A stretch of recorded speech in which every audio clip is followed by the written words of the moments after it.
and welcome. On behalf of the Santa Barbara Foundation's the Corporate Philanthropic Roundtable event. It is really exciting to kick this off because it really allows me to talk about something that's been a motivator and a bit of a pet peeve of mine for 30 years, which is this overly artificial distinction between nonprofit and for-profit in our country. In my opinion, we're all in the same business, which is adding intellectual, financial, and social capital to our economy and to our communities. I think that we do it slightly differently. More and more nonprofits are talking about how to use the best of business principles to get their job done. We have customers too. We have a marketplace, and we have to be good at it.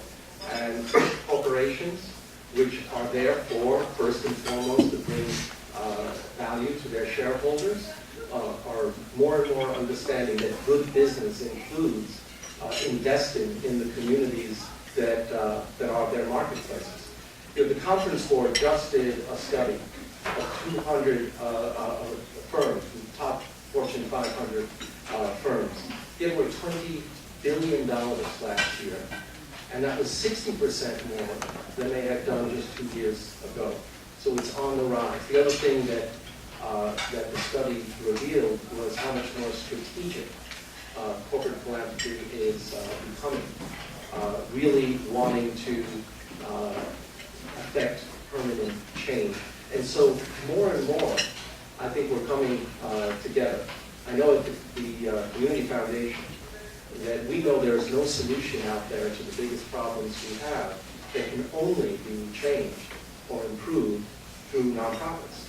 That it will be, as it always has been, a coalition of the willing, including those in business, government, citizens, and nonprofits.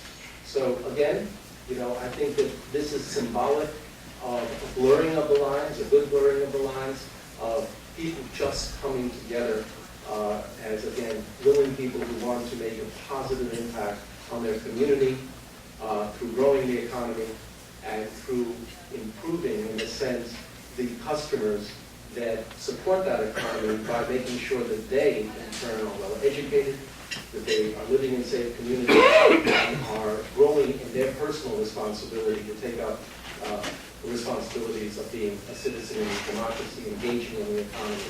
So it's big stuff, and I'm glad we're all doing it together. You couldn't have a better speaker today. Angel Martinez to tell you about his journey, and they are a true leader in corporate philanthropy. But to give a proper introduction, I'd like to turn this over to Michelle Apodaca, projectors, who will introduce our speakers. So welcome again.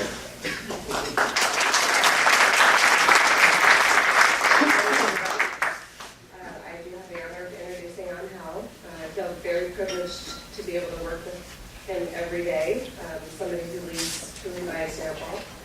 His vision for Decker's corporate philanthropy program has influenced our company in such that our employees are volunteering more of their time. We have more employees sitting in nonprofit boards than ever before, and they're donating more of their own money than ever before. We are all inspired by him every day and his unique life's journey and his belief that we can make our own community and this world a better place. So please welcome him.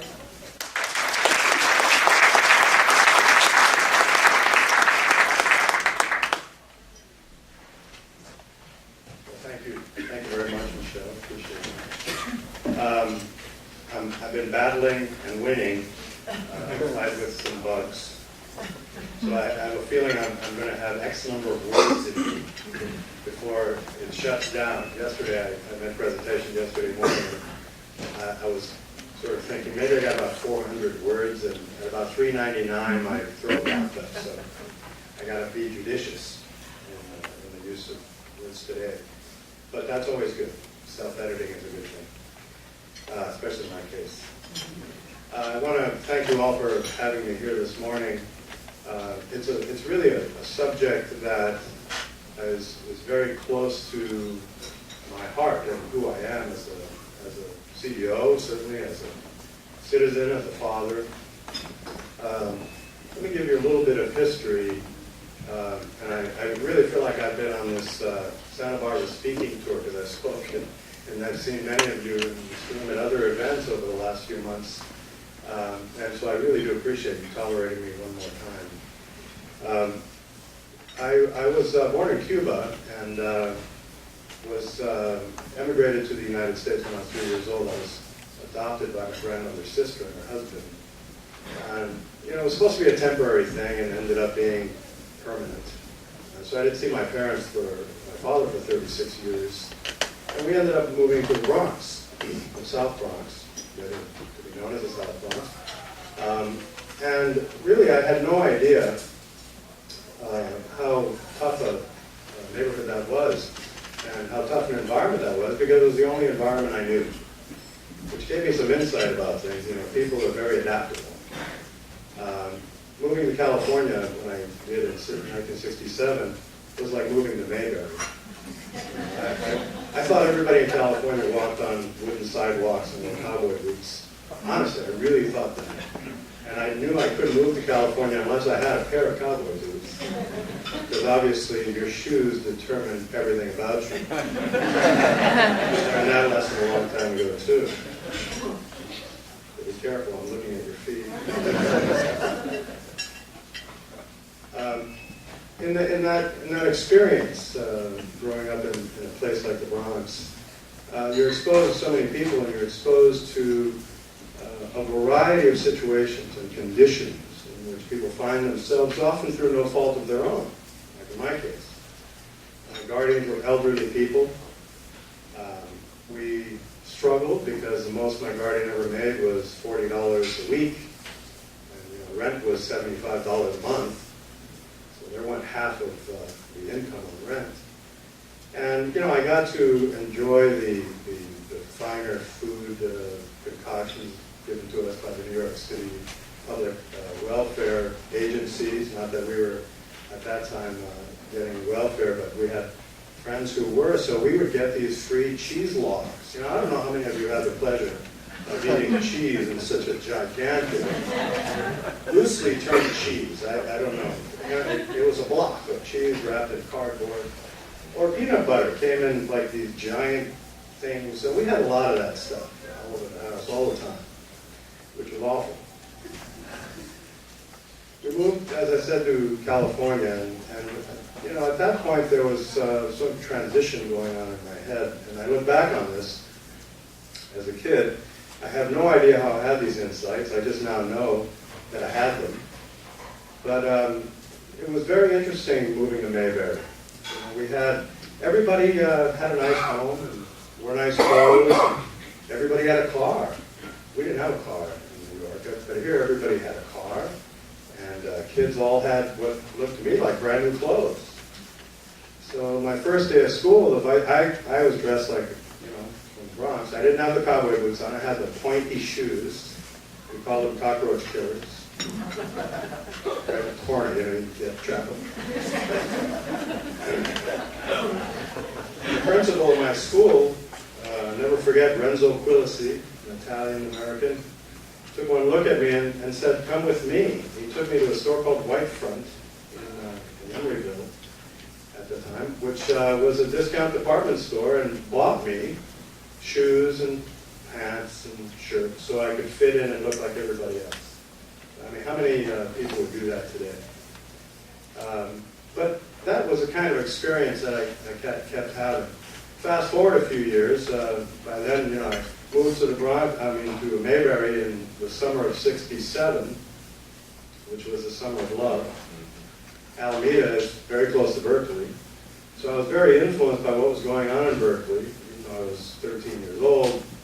And that had a big impact on me. And at that time, you may recall, we were just sort of getting used to, as a society, this notion of LBJ put out called the Great Society. And little did I realize that I would be a benefactor, if you will, at some point in the future, because I had been a beneficiary of the Great Society and the philosophy that the Great Society put out there, which is very dissimilar to some of the philosophies you hear espoused today. This notion that we're all on our own, and if you don't make it in America by yourself, you're not patriotic, you're not, is nonsense, in my opinion, humble opinion. No one makes it on their own. No one. Everyone is helped by somebody. And we're all lucky to be in this room, and you look back on all the teachers that helped you, and certainly if you had parents who helped you, and family members who helped you, and neighbors who helped you, we're all helped by somebody. So this notion that we all make it independent of anyone is, I think, total bunk. So what does that mean? It means to me that we have an obligation to give back. It means to me that, yes, there is a great society. It's made by all of us. It's not made by the government. It's not made by wealthy individuals. It's not made by churches. It's not made by edict. It's made by us, by all of us. And it goes to that question of why are we here? Really, and you know, that's a question that when you find yourself in my situation, given where I came from, I ask myself that question a lot. Given where I came from, the odds of me being here, talking to you, doing what I'm doing, are slim to none. So I don't take this for granted for one moment. And in trying to answer that question, I ask myself, why am I here? What is the purpose of all of this stuff? As much as we all love this town and enjoy Santa Barbara, we also, I hope, realize how blessed we are to be here. And how few people in the world find themselves in a place like this, doing the kinds of things we get to do every day. Most people struggle. Words and,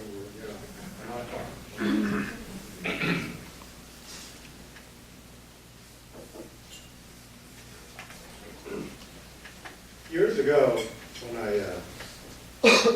got out of college, I was a competitive runner in college, and a few years after, opened a running shoe specialty store in Alameda, California, which is an island off the coast of Oakland, which I always tell people. A lot of you know where Alameda is. Everybody's grandmother lived in Alameda. That's why I call it Alameda. But I got out of college and wanted to have, I was a pretty good runner, wanted to have a business in Cuba, in my house anyway, in my family. The way out was to have your own business. You know, my family would always say, you never want to work for anybody else. You want to be your own boss. You want to have your own business. Two things were important, education and education.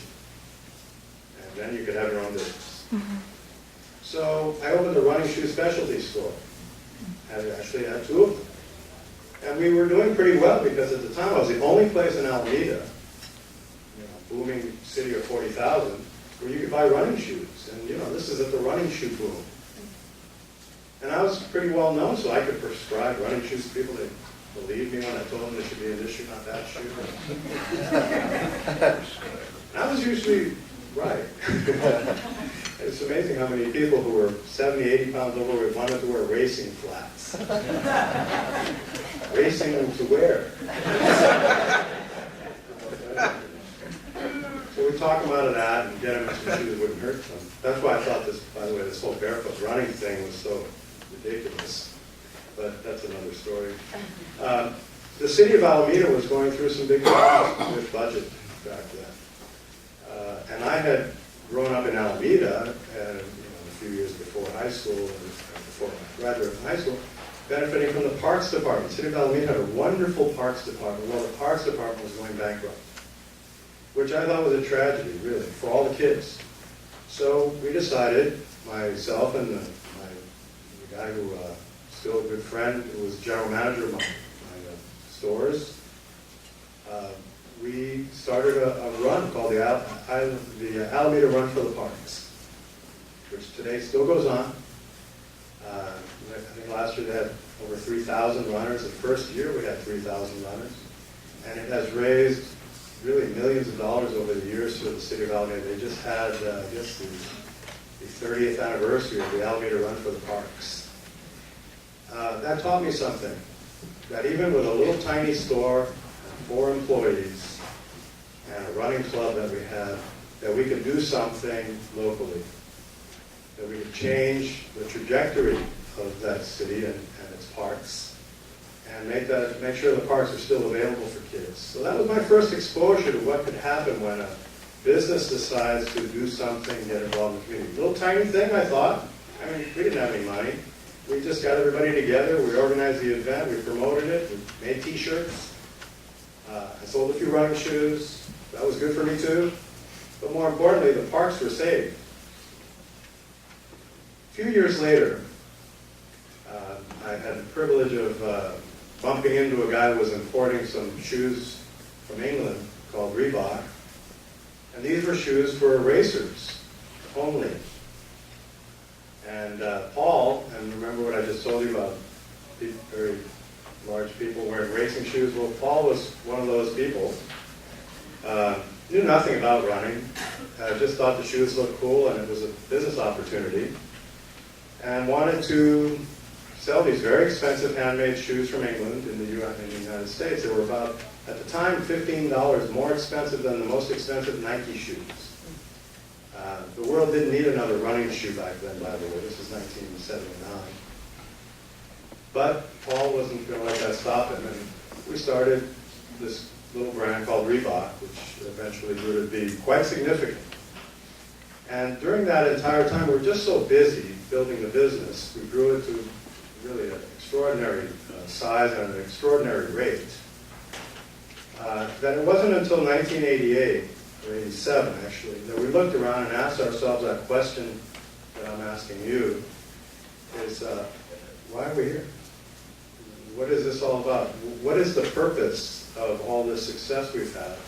Because, you know, at the time, I was making more money than I thought I'd ever make, certainly more money than I needed.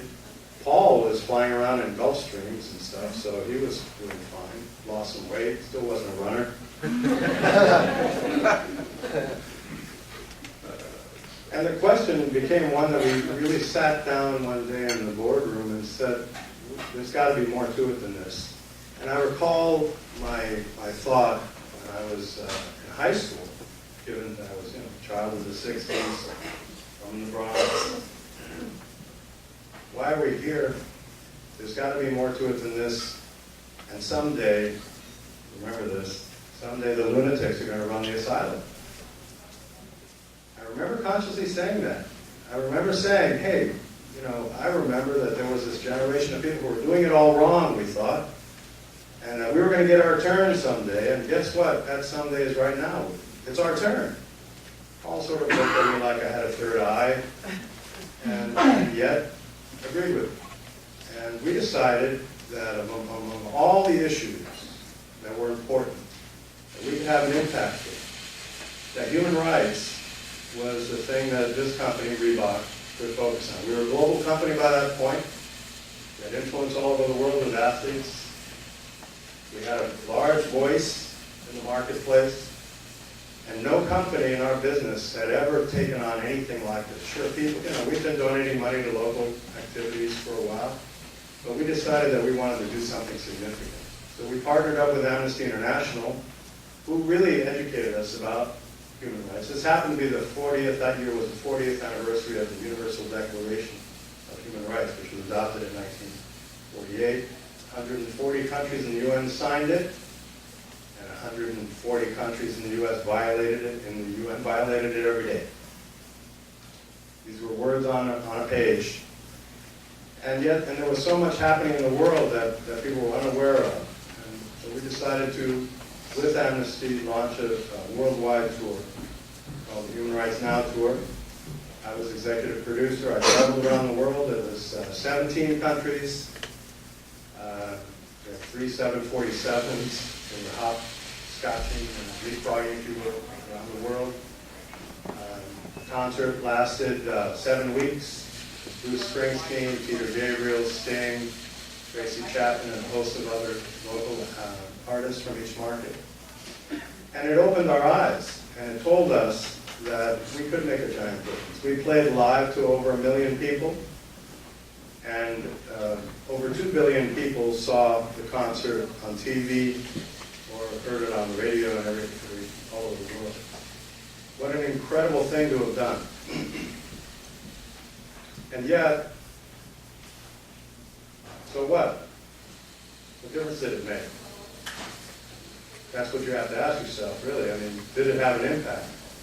Well, let me tell you a little story about a little situation, something that happened, which told me something about how you never know what impact you're going to have.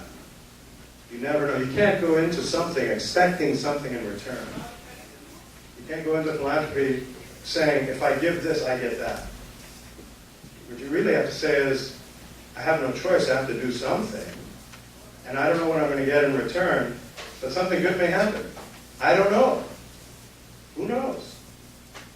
There was a young boy named Iqbal Masih, who we used to give an award. We gave by the way, the Human Rights Tour became the Human Rights Award. Once the tour was over, we wanted to stay involved in human rights. So we started the Reebok Human Rights Award, and every year, for 11 years, until Adidas bought Reebok, we had this award that honored human rights activists under 30 years old. Then there was a special award we gave every year to even younger human rights activists. So believe it or not, there were many of them. In some cases, 12 years old. In the case of Iqbal Masih, he was 12 years old. Iqbal Masih was a Pakistani boy who had spent, from age 4 until age 11, had spent his life chained to a loom, making rugs. You've seen those pictures of people making rugs. Back then, in Pakistan particularly, the children were sold into slavery, chained to a loom for 12 hours a day, making rugs. No school, hardly any food, no family, nothing.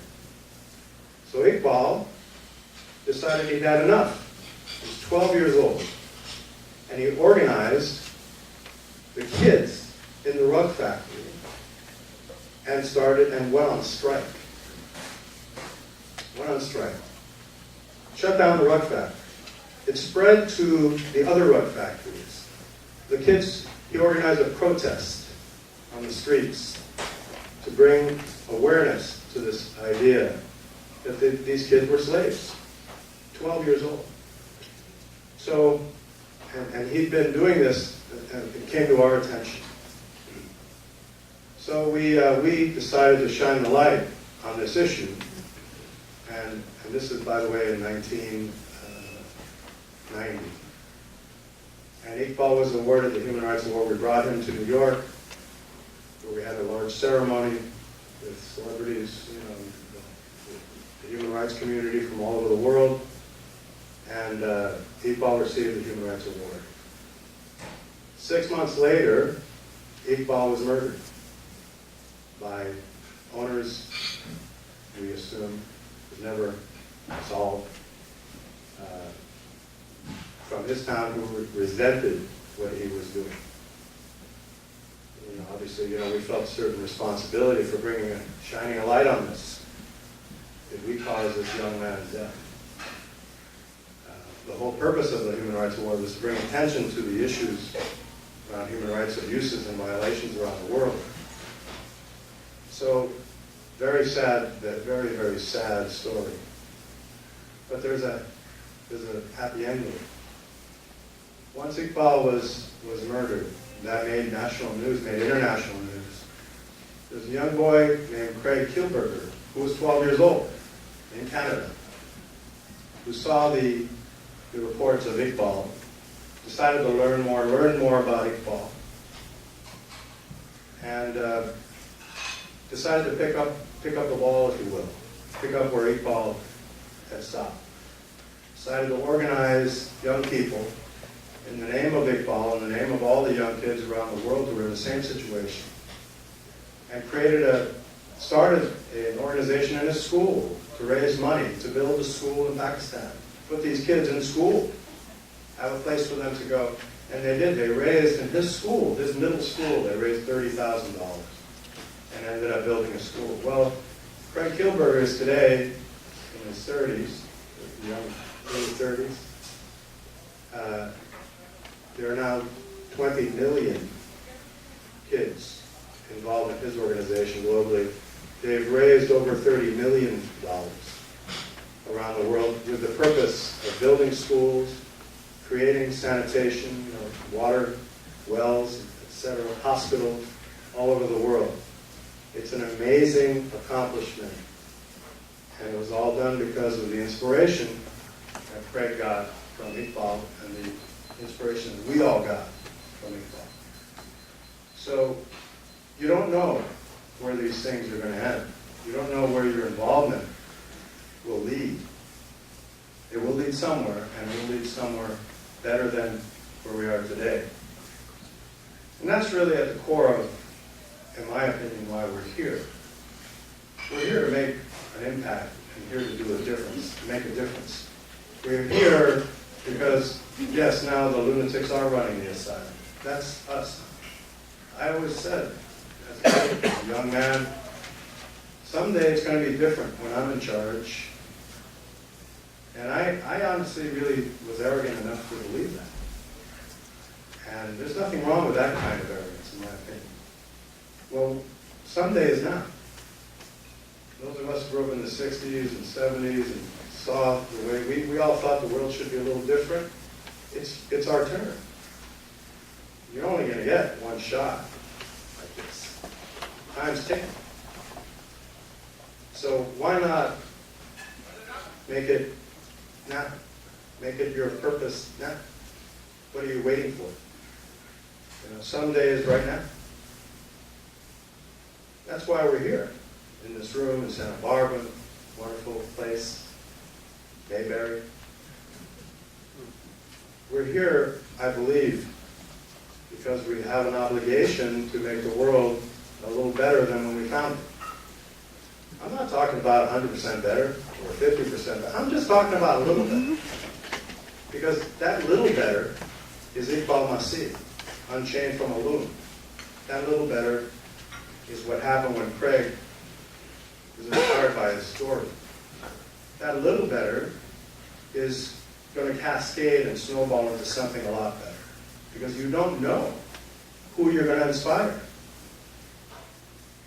I was a beneficiary of so much help from so many people. They didn't even realize. The Kiwanis Club in Alameda gave me a scholarship for when I, graduated from high school.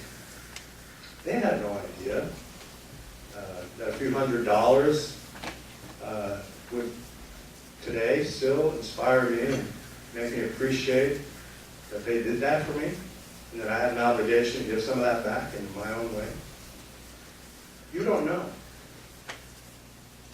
I think that it's pretty obvious right now that if we're all sitting here waiting for others to solve the problems, that we're going to be waiting a real long time.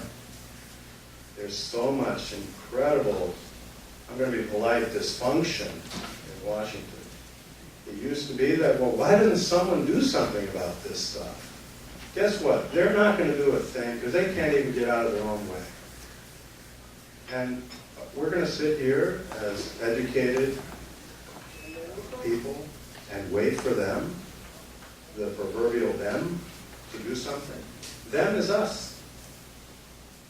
And I'm not just talking about those people in this community who are desperate for help. I think that's pretty obvious that they need help. I'm talking about the people that need inspiration from all of us. We're the business leaders in this community. We're the people who have benefited from everything this community has given us. And as such, we have to organize ourselves to make it a better community. It's, I think, essential. I think it's a violation of universal law, if you will, to ignore this. We have to do this. This community deserves this. It's not just about Santa Barbara, it's about, as I said, the people that we may inspire in other communities around the world, around the country. It's those kids that you're going to inspire today with a couple $100 scholarship. It's those people who don't want anything any different than what you want. Just an opportunity. It's a standard of involvement that I believe is our true legacy. It's not the money. No one's going to look at, come out with a tape measure the day you die and measure how big your house was, how nice your car was. It has nothing to do with it. About the things you did to make the world better. Iqbal Masih was 12 years old. I think the last time I checked, there were 23 schools in Pakistan built in his name. 12 years old. By the way, Iqbal pointed out to us that in Pakistan at the time, Reebok was in the soccer business, just getting into the soccer business. We were buying soccer balls from this company in Pakistan. By the way, almost all the world's soccer balls at the time came from Pakistan for some weird reason. And we had no idea that they were made by children. The soccer balls were made with child labor in the same way that the rugs were being made. So we decided that we weren't going to do that. So we built a factory, and only adults could work there. And next to the factory, we built a school for the kids of the people working in the factory so that soccer balls could be properly made. And then we put a stamp on every soccer ball saying child labor free. And our soccer balls cost a little more than other people's soccer balls. But as a result of this, today, you can't buy a soccer ball made by kids anymore. So it's just little things like that. You have no idea where this is going. Don't prejudge your involvement. Don't have expectations. You won't know. Just do something. Bring your success around to a place where it actually matters. Because if you don't do it, I have no idea who's going to.